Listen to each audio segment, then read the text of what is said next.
Bienvenue pour une nouvelle semaine sur Entreprendre et voyager.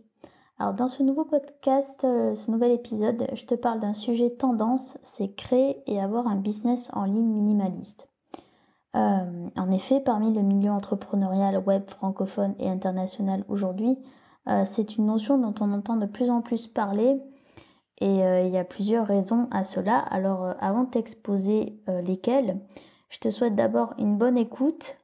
Tu peux aussi regarder dans la bio si tu connais pas encore le blog, etc.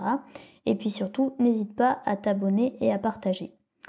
Alors, c'est encore voilà, un domaine que j'expérimente, etc.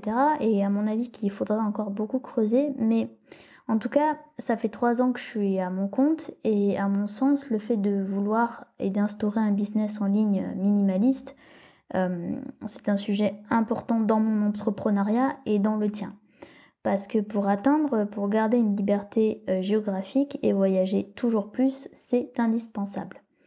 Puis je mise vraiment moi personnellement sur un business minimaliste, dans le sens où j'aime pas, les processus, professionnels, trop tarabiscotés et que comme je l'ai abordé dans la dernière newsletter de l'aventure, je veux un truc que je puisse, vraiment faciliter depuis n'importe où.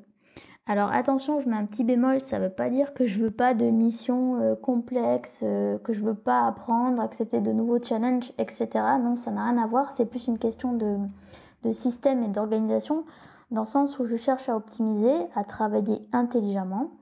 Je suis exigeante, en milieu professionnel, mais pour les bons trucs. J'aime pas, perdre du temps, parler pour rien et cetera. Je pense que c'est important de prioriser et puis, pour moi, le fait d'avoir un business en ligne minimaliste que je puisse piloter de n'importe où, c'est fondamental parce que pour moi, mon business doit me suivre et non l'inverse.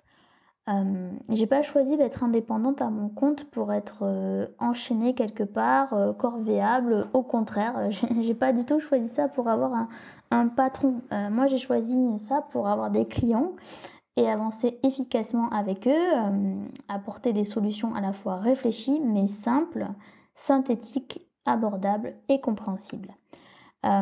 Chaque projet et mission que j'accepte, je m'investis à fond dedans. Je pense que justement, souvent on peut aller beaucoup plus vite et plus loin en simplifiant les choses et en allant justement en retournant à ce qui est vraiment important.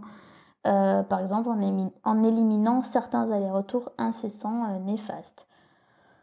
Comme disait, Descartes, je crois, je sais plus qui, ce qui se conçoit bien s'énonce clairement. Voilà, c'est un principe assez important dans mon business. Le but et que je te recommande aussi, le but c'est d'innover, de faire différemment mais bien, de sortir des sentiers battus tout en allant dans la bonne direction. Et en fait, en voyage, c'est exactement la même chose. Encore une fois, tu vois, il y a énormément de liens entre entreprendre et voyager. Alors comment je fais cela? Comment je me dirige au fur et à mesure vers un business en ligne dit minimaliste, un truc qui, qui tient dans une sacoche d'ordinateur, un sac à dos littéralement, une valise. Alors il y a plusieurs points que j'ai notés. Je teste différents process directement auprès de mes clients. Le terrain, l'expérience, il n'y a rien de mieux. Au début, je faisais d'une certaine façon, maintenant je m'y prends complètement différemment, ce qui m'a permis aussi d'augmenter mes tarifs, et cetera. Donc au départ, peut-être que je faisais plus d'allers-retours alors qu'aujourd'hui j'en fais moins. Comment te dire? Ça dépend des missions aussi, mais voilà, ce qui fonctionne bien en rédaction web et peut-être je t'en reparlerai, j'essaie de retenir au maximum ce qui fonctionne là-dedans.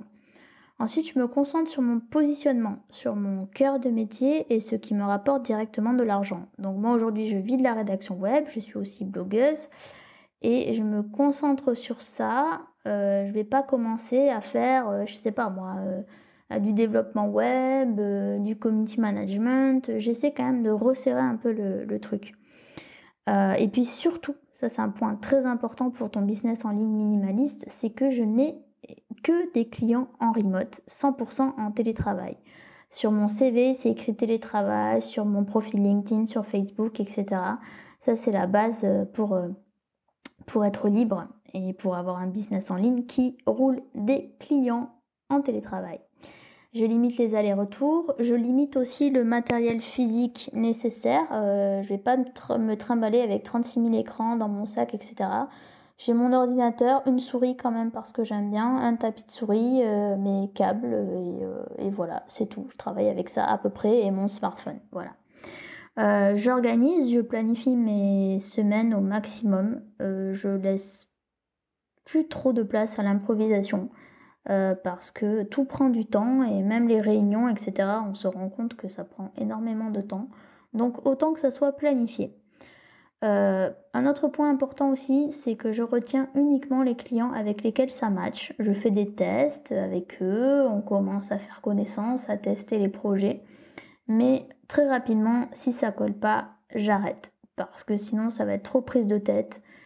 Et je serai moins sereine et c'est pas très compatible avec le fait d'être minimaliste, d'aller à l'essentiel. Voilà.